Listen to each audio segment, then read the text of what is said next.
Minister Guy Sanders has been in ministry in one form or another since he was a teenager. He has a history of volunteerism dating back to his childhood. He has been active as a volunteer assisting the undomiciled and recently incarcerated apply for jobs and in preparing those re-entering the workforce for job interviews. He has ministered in homeless shelters in NYC and has volunteered as an emergency medical technician, serving on September 11, 2001 at the World Trade Center site, where he got cancer. And in 2005 in Louisiana for Hurricane Katrina. Though he had been living with 9/11 related cancer and cardiac issues for over 15 years, he remains committed to helping others. Now living in South Carolina, he is an ordained minister with the Universal Life Church and has studied the world's religions. Currently, he participates in a forum of ministers in Orangeburg County, South Carolina, in a series called Iron Sharpens Iron. I'm proud to introduce my good friend of several decades, Guy Sanders. Thank you very much. Thank you very much. Before I begin, I want to extend my thanks to the Unitarian Universal Fellowship of Boca Raton for inviting me back to share with you once again. I appreciate the invitation. Now today, we are inundated with all types of conversations about Jesus and Christianity. There are those who assert that the United States was founded as a Christian nation, which of course is patently untrue. There are those who not only want to accept Christianity as a true religion, but they wish to make their specific interpretation of Christianity the only true way to worship. Those who don't conform to their ideologies are ostracized, criticized, rebuked, and reviled. It seems, however, that many of the people who hold this view know little about the Jesus of the Bible. In fact, they would be better served if, instead of being Bible thumpers, they were Bible readers. That's because if we were to look at the biblical account of Jesus, we would see that he was not only a nonconformist when it came to the religious and social leaders of his time, but that he really was a revolutionary.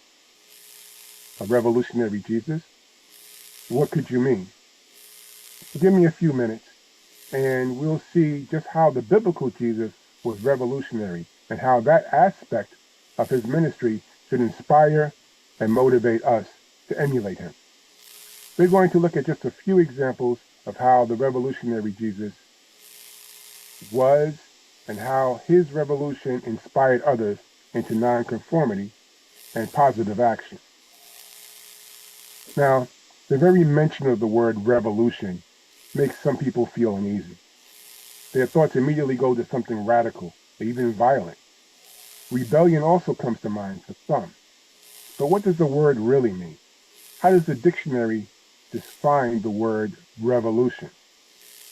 Well, according to the Oxford Dictionary, revolution means either involving or causing a complete or dramatic change or engage in or promoting political revolution. It also states that a person who does this may be called a revolutionary. Now, that scares people. Yet, some of the synonyms for the word revolutionary are imaginative, ingenious, inventive, trailblazing, as well as disruptive, surprising, forceful, and unorthodox. So let's look at that. Have you ever been working at a job and the policies and the procedures or the methodologies seem antiquated or ineffective or maybe even inefficient? You may say to yourself, there's got to be a better way. You may even come up with an idea that is sleeker and more productive. Yet, when you approach your supervisor or your manager with proof that there is a better way, they respond with,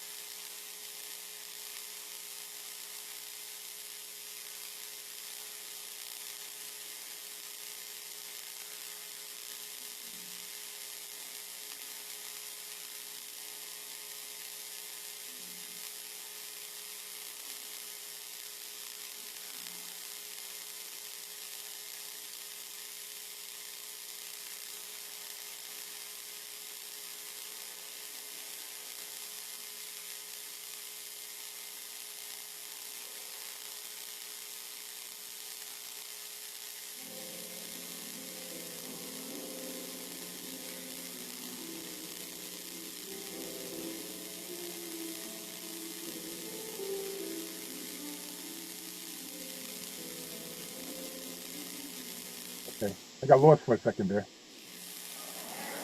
Um, where was I? So, um, in a similar regard, the Jesus of the Bible could be viewed as revolutionary for his time. And as we discuss this, I want you to look at all those today who claim to shepherd the flock and assess where they fall when it comes down to this revolutionary status. Now, when we read in the Bible many times about Jesus and his disciples, they were often confronted by two main groups of people, the Pharisees and the Sadducees. Now, the Pharisees were the Jewish religious leaders of the time, and the Sadducees were uh, the political and elite of that time. That's in the Second Temple period, from about second century BCE to the destruction of the temple in 70 CE. They constantly confronted Jesus and his disciples and tried to challenge them with questions. Now, the Pharisees were deeply mired in their tradition and their ritual. The Sadducees were the social elite, the wealthy upper class men who were influential in society and among the religious leaders and the politicians. They often looked with disdain at Jesus and his followers because they were not educated in the religious schools and were working class people, not of the cultural elite. Now, among these groups of people,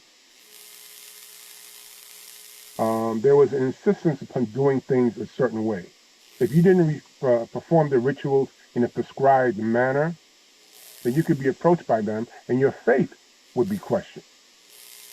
In their eyes, if you didn't adhere to their standards, then you were beneath them. They were also firmly entrenched in the political system of this time. For example, in Matthew chapter 5, verse 2, the Pharisees approached Jesus and they said, "Why do your disciples transgress the tradition of the elders? For they do not wash their hands when they eat bread." Now, it wasn't that they were concerned about their hygiene. It wasn't that the disciples didn't wash their hands.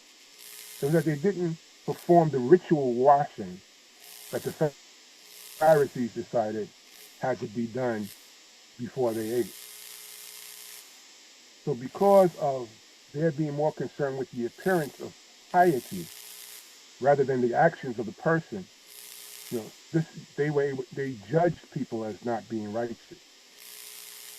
Now, Matthew chapter 21, it tells us of Jesus triumphantly riding into Jerusalem on a donkey, with a great throng assailing him as a prophet. Now, not long after this, he went into the temple, and what he observed was not spiritual interchange, but rather monetary interchange. While it seemed everyone else had accepted the commerce taking place there, Jesus did not. Now, John chapter 2, verses 15 to 17, according to the Message Bible, reads this way. Jesus put together a whip out of the strips of leather and chased them out of the temple, stampeding the sheep and cattle, upending the tables of the loan sharks, spilling coins left and right.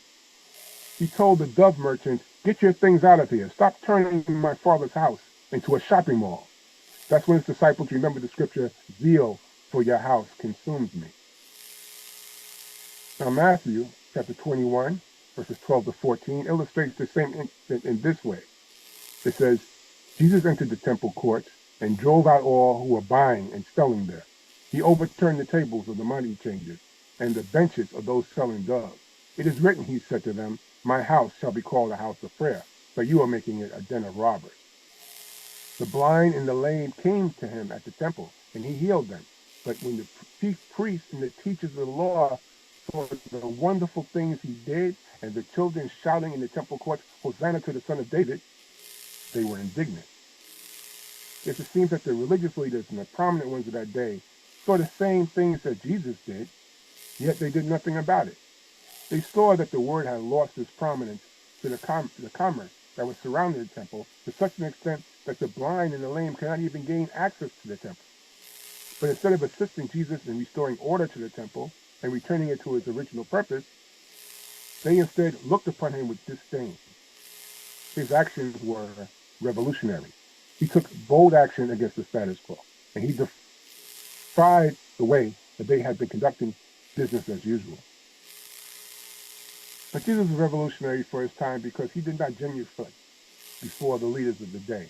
He questioned them and their motives. They engaged in pompous rituals, not out of true godliness or spirituality, but to overtly appear to be more pious and righteous than the others. Jesus called them out for it. In Matthew chapter 23, verses 25 and 26, he said to them, "Woe to you, teachers of the law and Pharisees, you hypocrites! You clean the outside of the cup and the dish, but inside they are full of greed and self-indulgence. Blind Pharisees! First, clean the inside of the cup and the dish, then the outside also will be clean." So he warned them that while they were so concerned with the grandiose acts and the rituals performed to draw attention to their supposed piety, they would be better served by concentrating on their spiritual hearts, their internal motivation. Now, this was radical for the time. How could common folk dare question the religious elite as to their righteousness? They were supposed to be the standard bearers, yet Jesus repeatedly called out their hypocrisy. But just in the 23rd chapter of Matthew alone, he calls the scribes and Pharisees out for several things that display their hypocrisy. For example, in verse 4 through 12, he calls them out not for their actions, but for the motivations behind their actions. He told them that they wear the fringes of their garment as commanded in the Torah. They deliberately wear them longer to attract more attention to their status. He spoke of them seeking out titles such as teacher or rabbi, not to serve the people, but to gain themselves more prominence. They enjoy the perks, the best seats at the banquet, the prestigious positions at events. In verse 15, he called them out saying, "Woe to you, teachers of the law and Pharisees, you hypocrites! You travel over land and sea to win a single convert, and when you have succeeded, you make them twice as much a child of hell as you are." In other words, he calls down woe upon them because they go out of their way under the pretext of teaching and drawing people closer to God and to their own spirituality, but they are actually seeking followers for themselves.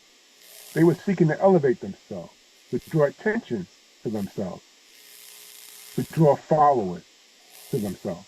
In doing so, they were not bringing them true enlightenment, and they were not making them disciples of anyone other than themselves.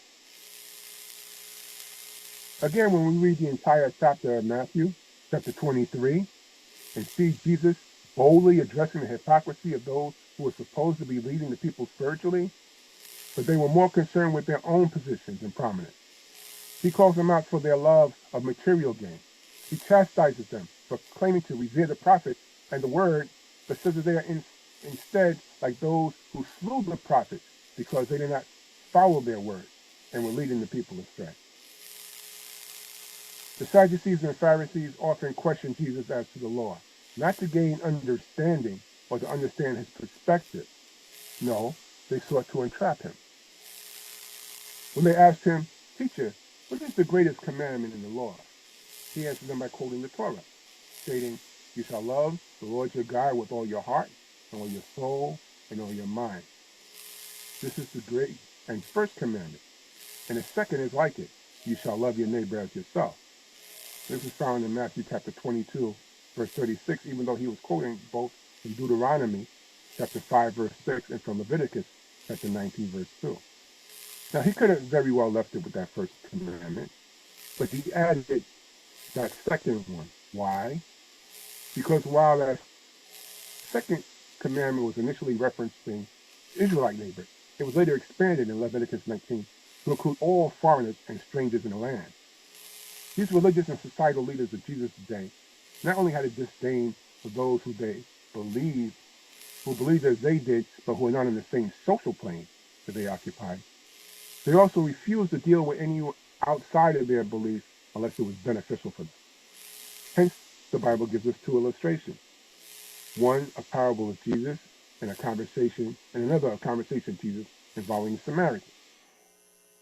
The Samaritans had the same Hebrew heritage, but when the kingdom of ancient Israel split into two kingdoms, the one in Samaria became blended with the locals of that region, and so their religious practices took on a different hint, a different tinge. Because of that, those Pharisees considered them to be, in fact, not just the Pharisees, but those Israelites at the time considered them to be a lower class, considered their religion to be of a lower caste, and their practices were impure. So there was enmity between them.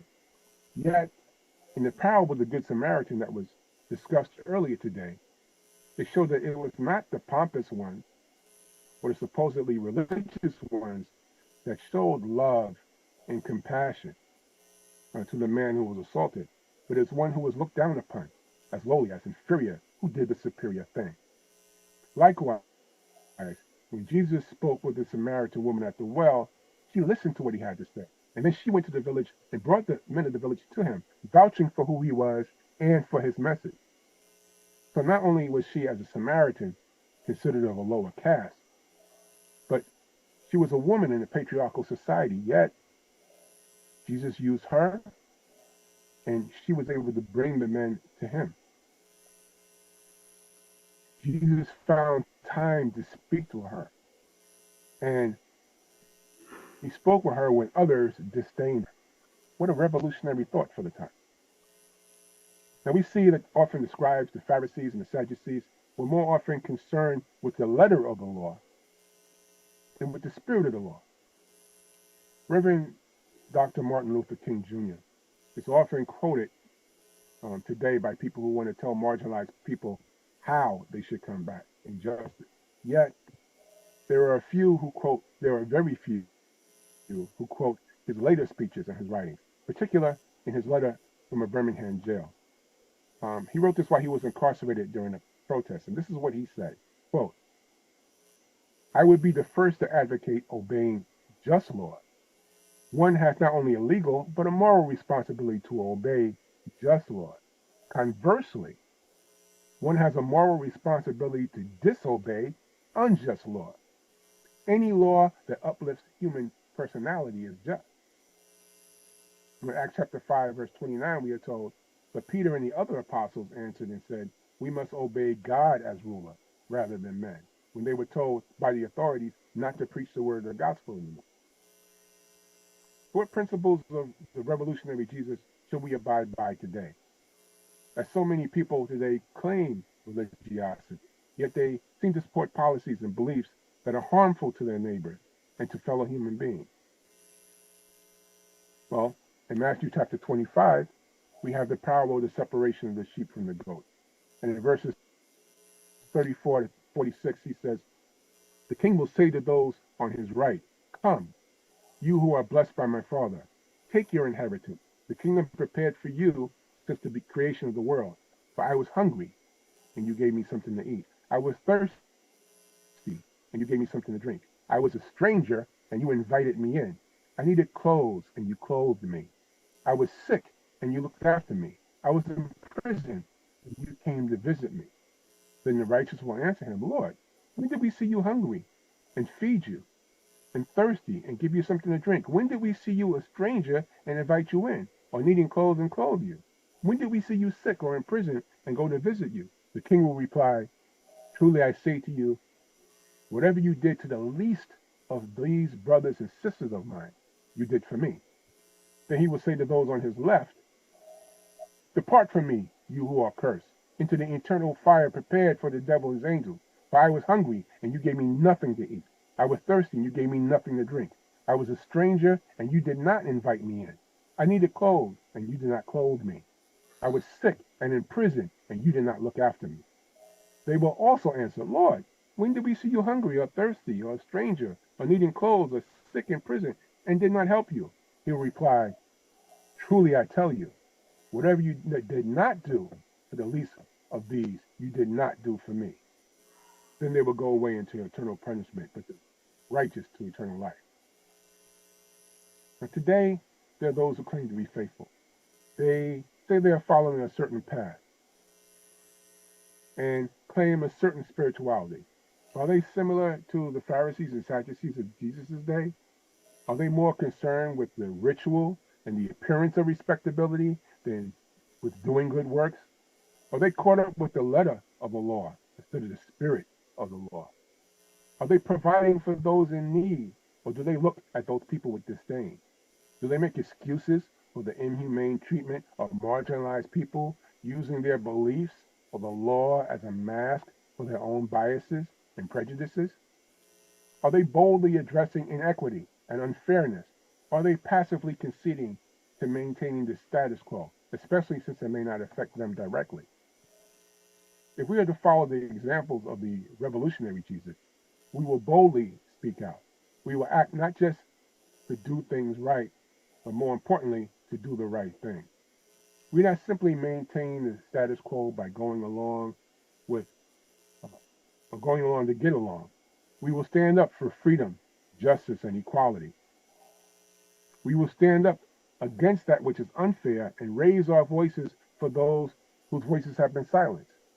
We will figuratively and perhaps physically turn over tables, upset their practices, and whip destructive, bigoted mindsets out of the places where they ought not to be.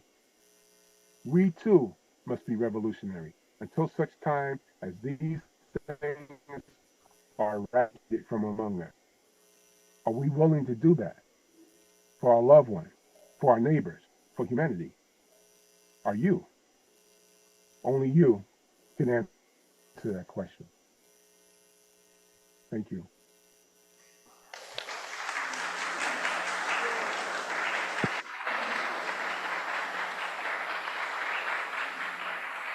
Thank you. Thank you a lot, Guy. I appreciate it.